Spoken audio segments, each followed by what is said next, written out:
Ben Himyeri hükümdarı Züşefer'in kızı Taci'yim. Ülkemizde yaşanan bir kıtlık nedeniyle zahire getirtmek üzere adamlarımı Mısır'a gönderdim. Fakat adamlarım bir daha geri dönmediler. Mahiyetimdeki adamların her birine torbalar dolusu altın vererek civar ülkelere un veya tahıl almaya gönderdim. Onlar da bulamadılar. İncilerimi öğüterek yemekten başka çare bulamadım. Fakat o da beni besleyemediği için büyük bir servet içinde açlıktan ölüyorum. Bu hikayemi işitenler halime acısınlar ve ibret alsınlar. Acaba dünya tarihinde muhteşem bir servete sahip olduğu halde açlıktan ölen kaç kadın vardır?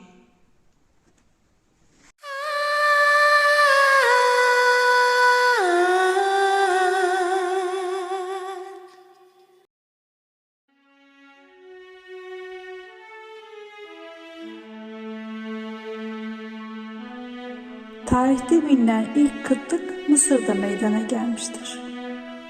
Mısır kralı rüyasında 7 semiz ineğin 7 sıska ineği yediğini görür.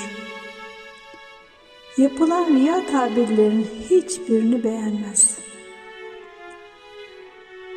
O sırada hapishanede bulunan Hazreti Yusuf, Mısır kralına haber göndererek tedbir almasını ister.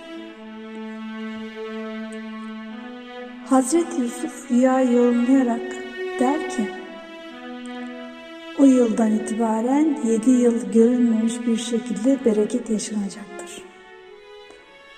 Sonraki 7 yılda ise benzeri görülmemiş bir kıtlık. Kral da bu rüya yorumu sayesinde depolarını yiyecek ile doldurur. Arkasından gelen kıtlık döneminde bu sakladığı gıdalarla halkını kıtlığa karşı korur. Tarihin en ölümcül kıtlığı 1959-1961 yılları arasında Çin'de olmuş ve 45 milyon insan açlıktan ölmüştür. Bu felaket hem kuraklıktan hem de yanlış politikalar yüzünden yaşanmıştır.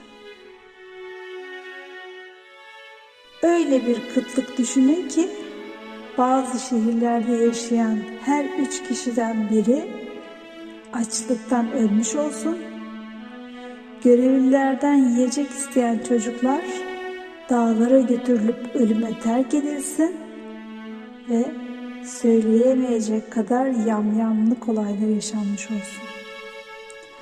Öyle bir kıtlık düşünün ki 45 nüfusu küçücük bir köyde 44 kişi açlıktan ölsün ve hayatta kalan tek yaşlı kadın da aklını yitirsin.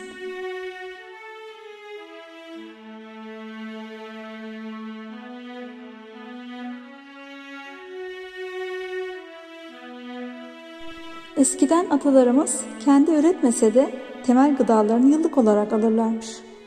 Mesela bir çuval un, bir çuval şeker, 50 kilo yağ, bulgur, nohut, fasulye, bunları hane halkı sayısına göre bir çuval, 2 çuval, 3 çuval olarak alır, ambarlarına koyar, kışa o şekilde girerlermiş. Şehir yaşantısının alışkanlıklarımızı değiştirmesiyle birlikte evimizde yiyecek saklamayı gereksiz bir hareket olarak düşünmeye başladık. Çünkü evimizin altında, karşı sokakta, en fazla yan mahallede bulunan marketler, AVM'ler bize büyük bir rahatlık ve güven verdi. Temel ihtiyaç malzemelerini bile gram gram almaya başladığımız bu devirde marketten yiyecek bulamadığımız zaman ne yapacağımız hakkında hiçbir fikrimiz yoktur.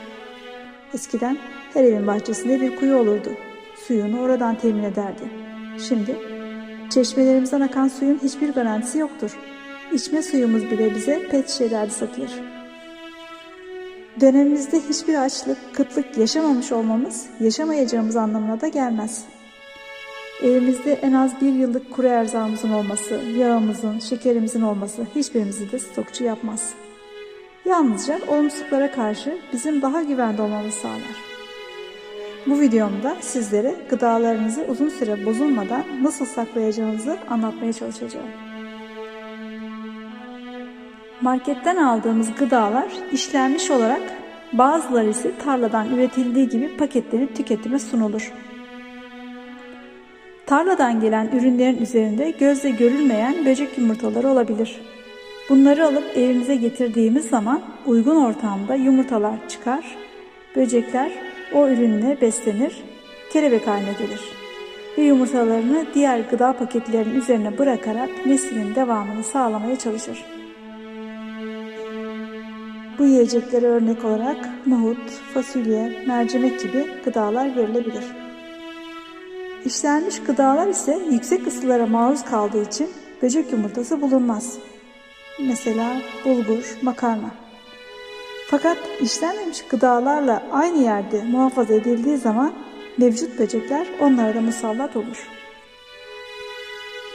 Peki bunlardan nasıl kurtulmalıyız?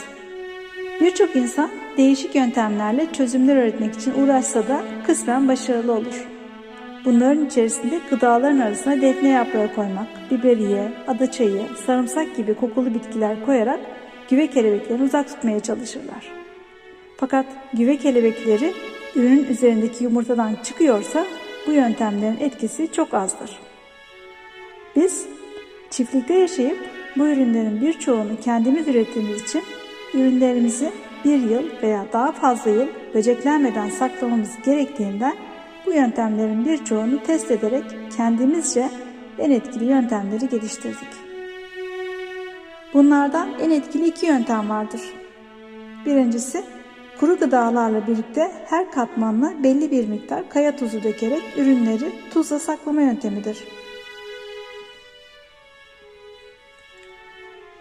Tuzun asidik yapısı böcek yumurtası oluşumunu engellediği gibi böceklense dahi böceğin yaşayabileceği ortamın oluşmasını önler. Bunun tek olumsuz tarafı, mesela 20 litrelik bir kapta 20 kilo bulgur saklanamaz. Bulgur yerine 2-3 kilo tuzla saklamak zorunda kalışımızdır. Tuzla saklama yönteminden daha etkili bir yöntem ise bakliyatlarımızı saklama kaplarına koyduktan sonra 20 litrelik saklama kabına yaklaşık 100 mililitre etil alkol dökerek kapağını sıkıca kapatmamızdır. Alkol hemen buharlaşıp içerisindeki havaya karıştığı için orada canlı yaşamasını olumsuz etkiler ve içerisine koyduğumuz ürünü uzun yıllar bozulmadan korur. Marketten aldığımız işlenmemiş bakliyatları paketleri ile beraber saklamamalıyız. Onları uzun yıllar depolayacaksak paketlerinden çıkarıp buna benzer saklama kabına koyarak ve üzerine tercihe göre tuz veya etil alkol yöntemlerinden birisiyle uygulama yapıp o şekilde muhafaza etmeliyiz. Paketlerin içerisinde duran gıdalar her zaman böceklerin saldırısı altındadır.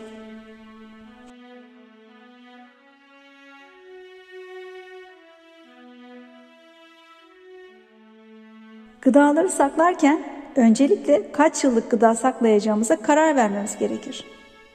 Evimizdeki kişi sayısına göre hesaplama yapıp olumsuzluk halinde hesapta olmayan kişileri de, örneğin komşumuz, annemiz, babamız, kardeşimiz, arkadaşımız, akrabamızı hesaba katmalıyız. 4 kişilik bir ailede pişen bir makarnayı örnek alalım. Bir paket makarnayı kaç kişi yiyoruz?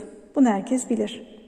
Her gün bir paket makarna yediğimizi varsayarak bunu yılla çarpıp bir yıllık ihtiyacımızı hesaplayabiliriz.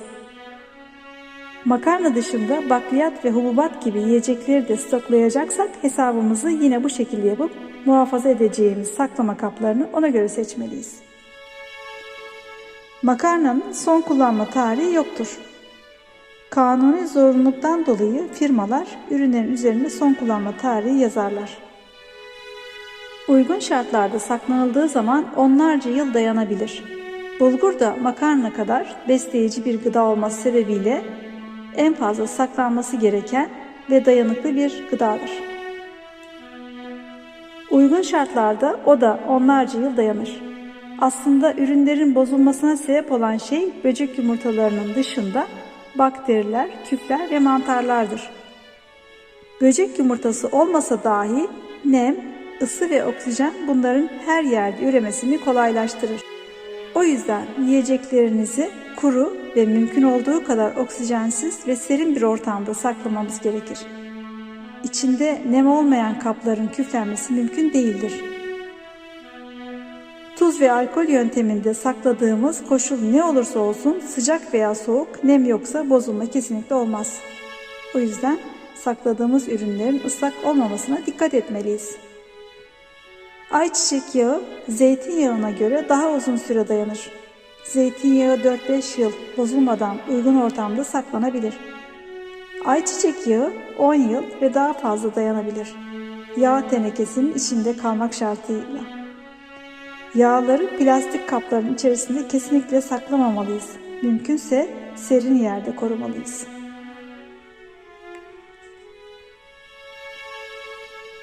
Umarım dünyamız geçmişte olduğu gibi kıtlıklar yaşamaz ve biz de sakladığımız ürünleri sevdiklerimizle birlikte güzel günlerde tüketiriz.